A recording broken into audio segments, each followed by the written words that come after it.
Neurology Quiz number 21. Describe the clinical features, investigations, and treatment of community-acquired acute bacterial meningitis in adults.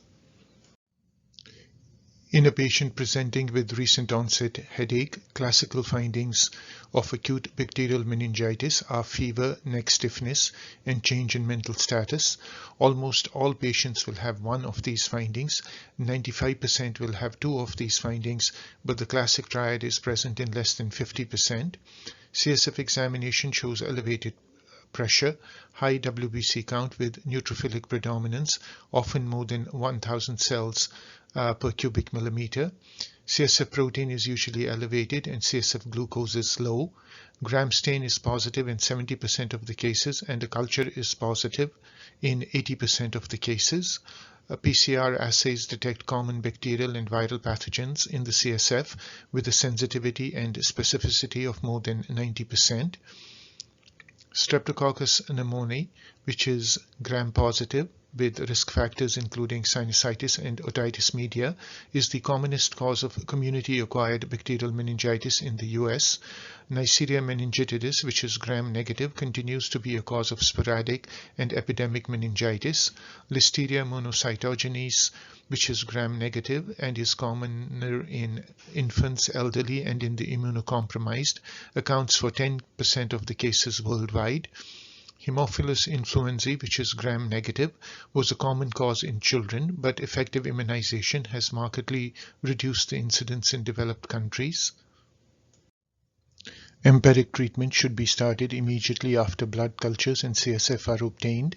Ideally, treatment should begin within 1 hour of admission. Empiric treatment is ceftriaxone 2 grams IV Q12, effective against Streptococcus pneumoniae and Neisseria meningitidis, and vancomycin 30 to 45 milligrams per kilogram per day IV divided every 8 to 12 hours, which is effective against ceftriaxone-resistant Streptococcus pneumoniae.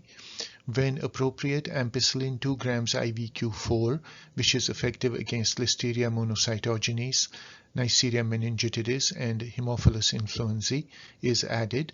Antibiotic treatment is modified once a specific organism is identified. Dexamethasone 10 mg IV Q6 for 4 days is recommended based on studies showing reduced mortality and complications in pneumococcal meningitis.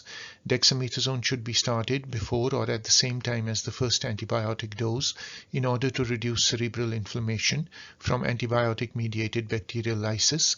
Dexamethasone can be stopped if meningococcal or Listeria meningitis is subsequently diagnosed. Complications of acute bacterial meningitis include seizures, ischemic stroke, hydrocephalus, subdural empyema, brain abscess, and venous sinus thrombosis. Mortality rates range from 20 to 30% and are highest for Streptococcus pneumoniae. Risk factors for mortality include age more than 60, obtundation on admission, seizures within 24 hours of admission. What is decompression sickness and what are its neurological complications? Decompression sickness occurs when dissolved nitrogen in the blood exits solution and forms bubbles in the blood because of rapid decrease in environmental pressure. It occurs in scuba or deep sea divers with rapid ascent and can also occur when flying in an unpressurized aircraft. The gas bubbles cause tissue damage by blockade of blood flow and by causing vascular spasm. Risk factors for DCS include PFO, dehydration, increased body fat, and alcohol. The commonest symptom is joint pain affecting shoulders, knees, elbows, and ankles. Joint pains can cause the patient to bend or curl up in pain, which gives the condition its name, the bends. Spinal cord is the most commonly affected site in the CNS.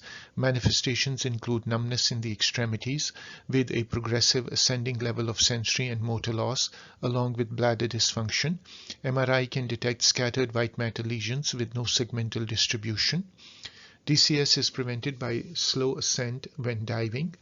Treatment involves hyperbaric oxygen therapy to reduce the size of the bubbles and convert them back to liquid form. It also increases the concentration of oxygen in injured tissue. 20 to 30% of patients do not recover completely.